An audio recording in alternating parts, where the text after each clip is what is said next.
No caí en esto por accidente, no me confundí, no malinterpreté lo que estaba pasando. Esa es la parte que todavía me quita el sueño. Sabía exactamente dónde estaba el límite, porque lo había trazado yo mismo. Recuerdo el momento en que sentí que algo se movía dentro de mí, esa advertencia interna y silenciosa que decía, este es el momento en el que se supone que debes detenerte. Y en lugar de detenerme, bajé el ritmo, presté atención. Dejé que sucediera nada. A la gente le gusta creer que hacer lo incorrecto siempre viene acompañado de caos o desesperación, que te empujan a ello por algún desastre dramático. Para mí, llegó suavemente. Llegó disfrazado de familiaridad, de comodidad, de una mirada que duró medio segundo de más.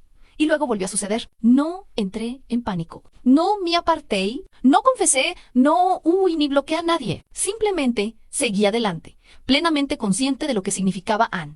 Y la peor parte es esta. No me detuve porque una pequeña y peligrosa parte de mí no quería hacerlo desde afuera. Mi vida parecía estable de la manera más aburrida posible. Trabajo fixo, relación de muchos años, rutinas predecibles. Era el tipo de persona que otros describían como con los pies en la tierra, lo cual en ese momento tomé como un cumplido. Lo que no veían era lo silencioso que todo se sentía por dentro. No triste y no roto, só apagado, como si alguien hubiera bajado el volumen hace años y se hubiera olvidado de volver a subirlo.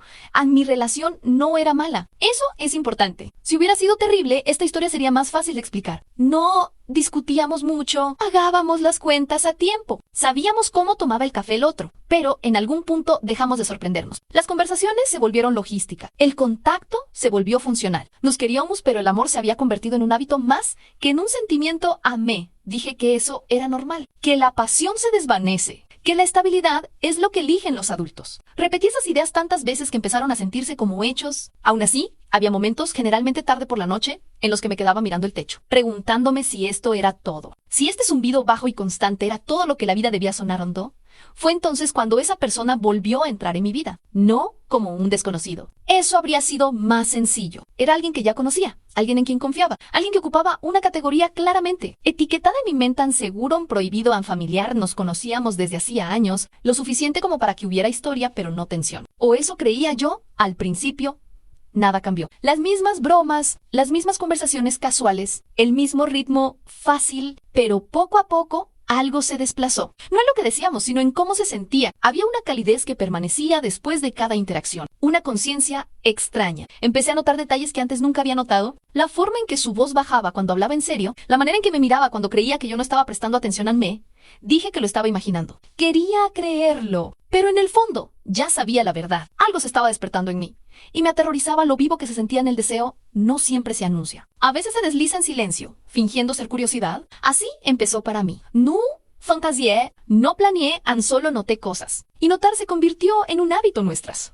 Conversaciones se alargaban más de lo necesario. Mensajes que podrían haber terminado, no lo hacían. Empezamos a compartir cosas que no compartíamos con otros en pequeñas frustraciones. Bromas privados, momentos del día que se sentían extrañamente íntimos. Nada inapropiado en el papel. Si alguien leía nuestros mensajes, no vería nada malo. Pero el contexto lo es todo, y el contexto estaba cargado. Había momentos en los que el aire entre nosotros se sentía pesado, como si algo no dicho presionara a ambos. Las pausas se prolongaban. El contacto visual se sostenía. Empecé a vestirme con más intención cuando sabía que lo vería, y solo darme cuenta de eso debería haber sido suficiente para detenerme. En cambio, me emocionaba, recuerdo, la primera vez que me sorprendí deseando que me tocara, aunque fuera por accidente. Un roce de brazos. Una mano que se quedara un segundo de más. Cuando finalmente ocurrió, se sintió eléctrico. Completamente inocente. Completamente devastador. Mi cuerpo reaccionó antes de que mi mente pudiera intervenir, y eso me asustó más que cualquier otra cosa antes.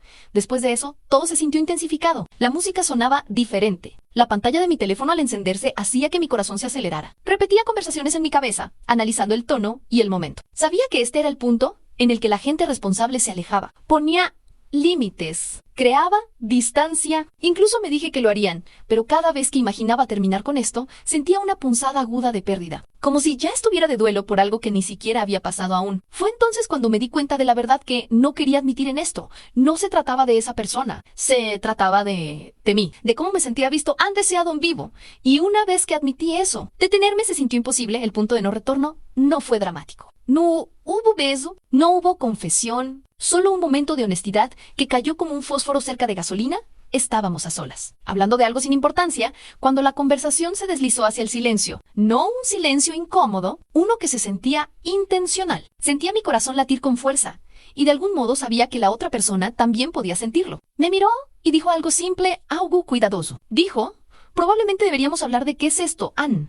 Esa frase debería habernos salvado. Era una puerta abierta para hacer lo correcto. Podría haberme reído, cambiado de tema, reconocido la tensión y cortarla de raíz. En lugar de eso, Gigi la verdad. No toda la verdad, pero suficiente.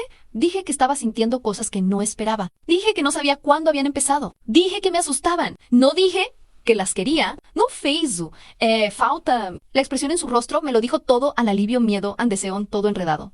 Desde ese momento, fingir ya no fue posible. No cruzamos líneas evidentes, pero la emocional quedó hecha añicos. Ambos lo sabíamos. Cada interacción después de eso tenía peso, un significado, en riesgo. En esa noche llegué a casa y me quedé mirándome en el espejo durante mucho tiempo. Me pregunté en quién me estaba convirtiendo. Me pregunté si esto valía la pena para destruir mi vida. No me gustaron las respuestas que empezaban a formarse en mi cabeza, Anne, pero aún así no me detuve. En una vez que algo se reconoce, crece, la tensión no se desvaneció. Se intensificó. Intentamos ser cuidadosos, lo cual casi lo empeoró. La contención afiló todo. Cada casi algo se sentía más peligroso que cruzar la línea. De una vez empezamos a encontrar excusas para estar a solas, todavía inocentes en la superficie, todavía negables. Pero emocionalmente ya estábamos en un lugar donde no teníamos nada que hacer. Compartimos vulnerabilidades, arrepentimientos en sueños que no habíamos admitido en voz alta antes. Esa persona vio partes de mí por las que mi pareja ya no preguntaba. Yo vi partes suyas que nadie más parecía notar. El giro llegó cuando me di cuenta de que no era el único que mentía. Estaba tan consumido por mi propia culpa que no había notado la suya. Esa persona no era tan libre como yo pensaba. Tenía su propia vida, sus propios compromisos, sus propias líneas que estaba cruzando solo por estar ahí conmigo. Esa revelación debería haberme devuelto a la realidad. En cambio, nos unió más. No solo estábamos tentados, éramos cómplices. Dos personas eligiendo el mismo error por razones distintas. Encontrándose a mitad de camino, Anne el secreto se convirtió en parte de la atracción. Momentos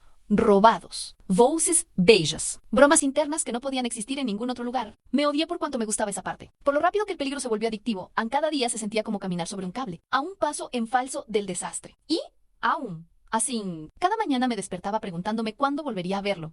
El punto de quiebre llegó. Cuando el fingimiento finalmente colapsó, estábamos juntos, más cerca que nunca, emocionalmente expuestos por completo. La tensión era insoportable. Todo en mí gritaba que este era el momento, que un segundo más cambiaría todo para siempre. En el tiempo se distorsionó. Era dolorosamente consciente de mi latido, de mi respiración, de cómo la habitación se sentía demasiado pequeña. Pensé en todas las personas que resultarían heridas. Pensé en la vida que había construido. Pensé en la versión de mí que solía ser Anne, y aún así, no me aparté Anne. Ese momento fue intoxicante y aterrador al mismo tiempo. El deseo no era solo físico, era existencial. Era la necesidad de elegir algo para mí sin importar las consecuencias. De sentirme vivo sin pedir permiso, pero justo al borde, algo cambió. No fue valentía, no fue moralidad, fue agotamiento. De pronto vi las consecuencias con una claridad brutal. Las mentiras. Él da la pérdida permanente de la confianza. Me di cuenta de que incluso si ganaba, perdería algo que jamás podría recuperar. Di un paso atrás. No porque fuera fácil, sino porque era necesario. El silencio que siguió fue ensordecedor. No hubo explosiones. No hubo un desenlace dramático, solo una distancia silenciosa y dolorosa que fue creciendo poco a poco. No hicimos promesas. No nos despedimos para siempre. Simplemente dejamos de alimentar el fuego. Envolvía mi vida, pero ya no se sentía igual. No podía desaprender lo que había descubierto sobre mí. Que era capaz de desear algo profundamente incorrecto y aún así elegirlo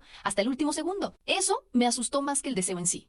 La experiencia me obligó a enfrentar verdades que había estado evitando. Sobre la complacencia. Sobre la honestidad. Sobre lo peligrosas que pueden volverse.